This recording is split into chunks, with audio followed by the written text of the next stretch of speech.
Bismillahirrahmanirrahim. Wa 'an Ibnu Umar dari Abdullah bin Umar radhiyallahu ta'ala anhuma anna an-nasa sesungguhnya para manusia qalu mereka berkata lahu kepada Abdullah, inna sesungguhnya kami nadkhulu masuk ala salatinana kepada pimpinan-pimpinan kami, sultan-sultan kami. Wa naqulu maka kami mengatakan lahum kepada mereka bi khilafi ma natakallamu dengan berbeda dengan apa yang kami bicarakan. Idza kharajna bila mana kami keluar min indihim dari sisinya para sultan. Terus bagaimana kalau begitu? Itu karena kami takut. Qala berkata Ibnu Umar radhiyallahu ta'ala anhuma, kunna adanya kami na'udu menghitung hadza perbuatan ini nifaqan perbuatan nifaq ala ahdi Rasulillah di zamannya Rasulullah sallallahu alaihi wasallam. Riwayat Bukhari. Jadi orang itu untuk menyenangkan pimpinannya itu sebetulnya kadang di belakang itu ngomongnya berbeda. Kalau di depan pimpinannya, depan amirnya, di depan sultannya itu kayaknya berbicara dengan manis, dengan baik, beres semuanya, padahal di belakang itu enggak seperti itu. Maka ini dihitung pada zaman Nabi sebagai perbuatan nifak. Perbuatan nifak itu perbuatannya orang-orang munafikin. Seperti itu. Di depan dengan di belakang itu berbeda. Makanya orang itu mesti sama. Ada orang, enggak ada orang sama. Di depan sultan, di belakang sultan sama.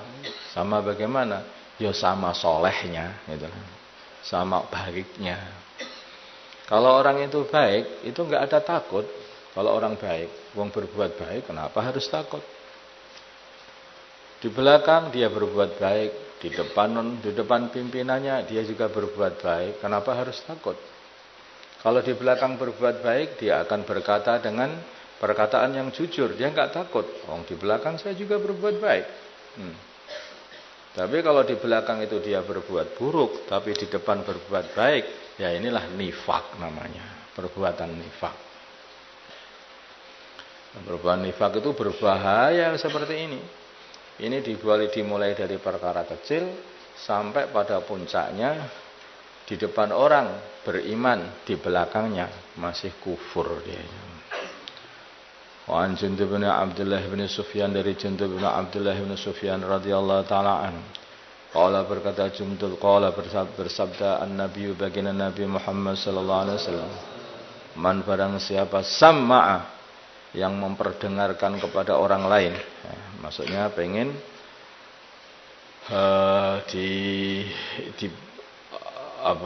dia pengen kondang, di hadapan orang lain, di hadapan manusia, sama maka akan mengundangkan Allah Gusti Allah bihi dia nanti pada hari kiamat, bahwa dia ini amalnya tidak ikhlas, hanya pengen kondang di kalangan para manusia, pengen masyhur, pamer akhirnya.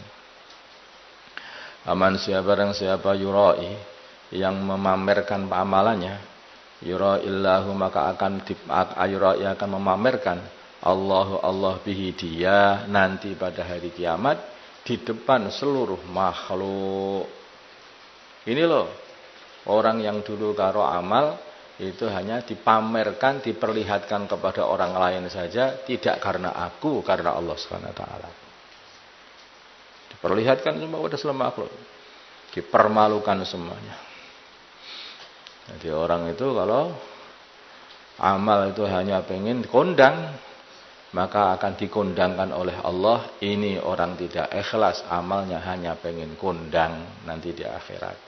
Bahkan kadang-kadang oleh Allah itu diperlihatkan juga masih di dunia sebelum di akhirat.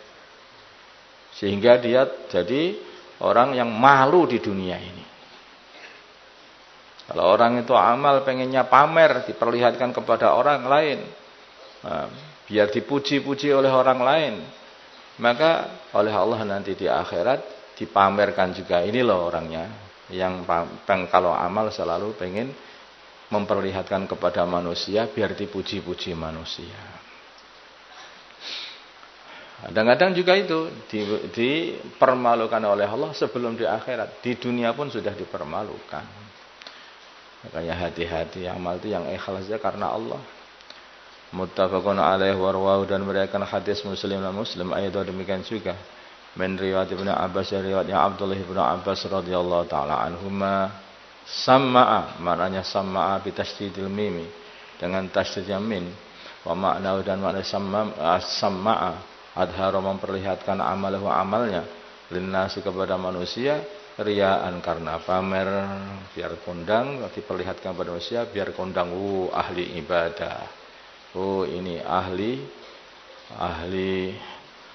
apa itu, sedang ahli pidato. Nah, ini ahli pidato. Pamerkan ini orang hebat. Sama'a, maka akan memperdengarkan Allah bihi dirinya. Ay faddahu, maka Allah akan mempermalukan dia yaumul kiamat, nanti pada hari kiamat. Semua orang dikasih tahu, inilah orangnya, ini orangnya. Tukang pamer ini. Mana man ra'a, maknanya man ra'a, man yaitu maksudnya adalah orang, adhara, yang memperlihatkan amalannya, adhara, yang memperlihatkan linnasi, kepada manusia, al-amal as-salihah, yang saleh, liya'dzuma, supaya dia menjadi agung indahum, di sisi manusia. Jadi biar diagungkan manusia, maka pamerkan amalan-amalan solehnya. Ra'allahu bihi, artinya ra'allahu bihi ay adhara, yaitu Allah akan memperlihatkan sariratahu, isi hati dia, ala ru'usil khalaiki, isi hati busuk dia, ala ru'usil khalaiki, di depannya seluruh para makhluk nanti pada hari kiamat.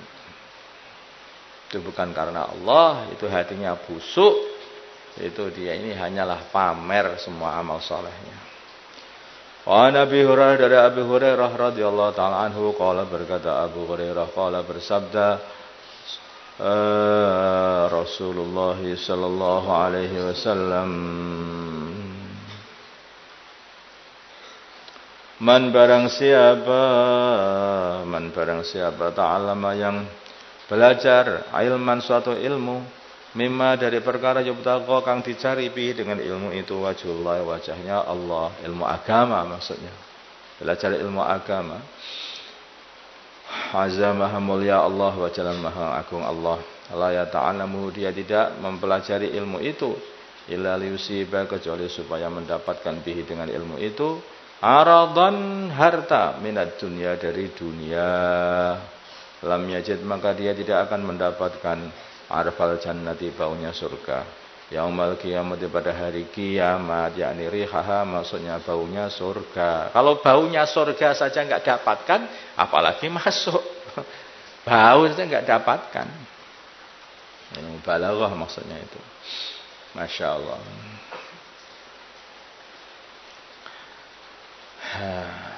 Ilmu agama dipelajari kok untuk mencari dunia, marah Allah. Ilmu agama dipelajari untuk mencari dunia, menghafal Al-Quran, mempelajari makna Al-Quran, mempelajari tafsir Al-Quran, menghafal hadis, mempelajari hadis, mempelajari akhlak-akhlak Islami, semua itu. Tapi hanya untuk mencari dunia. Hal seperti itu berbahaya. Itu orang seperti ini sangat dibenci oleh Allah, sehingga tidak dikasih baunya surga pun tidak diberikan oleh Allah kepadanya. Makanya tidak bisa tidak, pelajar agama ini mesti ikhlas. Kalau enggak ikhlas ditempiling karo pangeran. Paham? Mesti ikhlas. Enggak bisa enggak ikhlas. Kalau enggak ikhlas sudah hancur malahan. Pelajar agama mesti ikhlas. Berapa hafalah Quran, jangan mencari duit dari Al-Quran. Hafalah hadis, jangan mencari duit dari hadis. Pelajarilah Al-Quran dan hadis, fikih, tauhid, tasawuf. Ngajilah kamu, tapi yang ikhlas.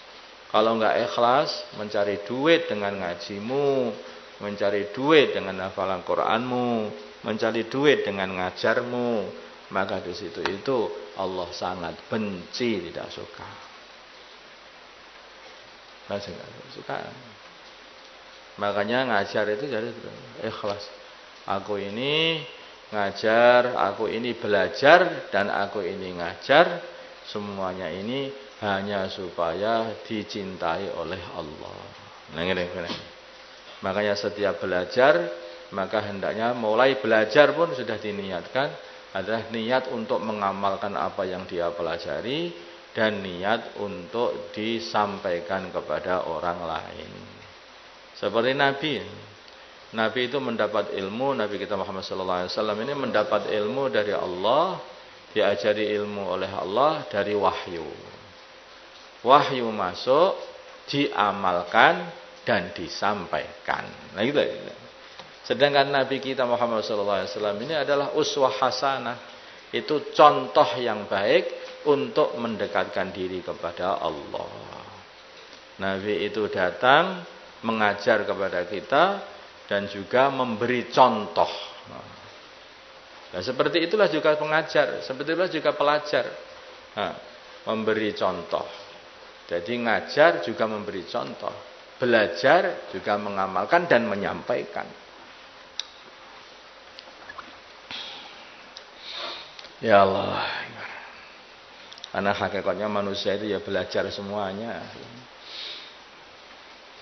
Ya, kita masih belajar, tapi jangan lupa belajarlah ikhlas semata-mata karena Allah. Rawahu meriwayatkan hadis Abu Daud bi isnadin sahih wal ahadits dan hadis-hadis fil bab di dalam bab tahrim riya katsiratun adalah banyak, masyhuratun lagi masyhur.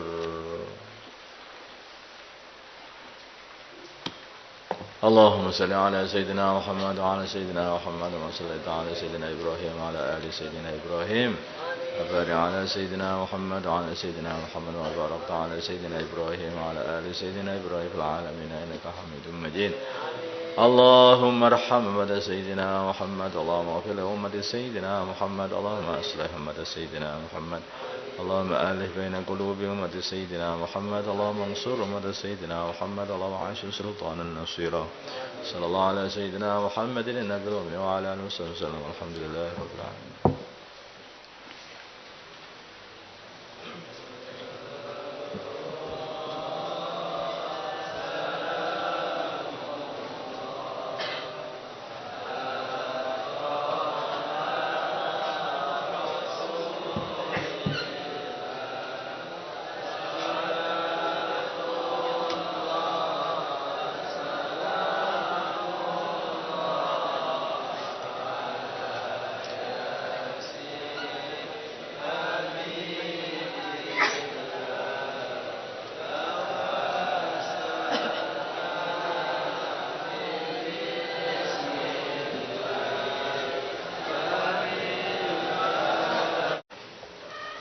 Bismillahirrahmanirrahim. Wa 'an Ibnu Umar dari Abdullah bin Umar radhiyallahu taala anhuma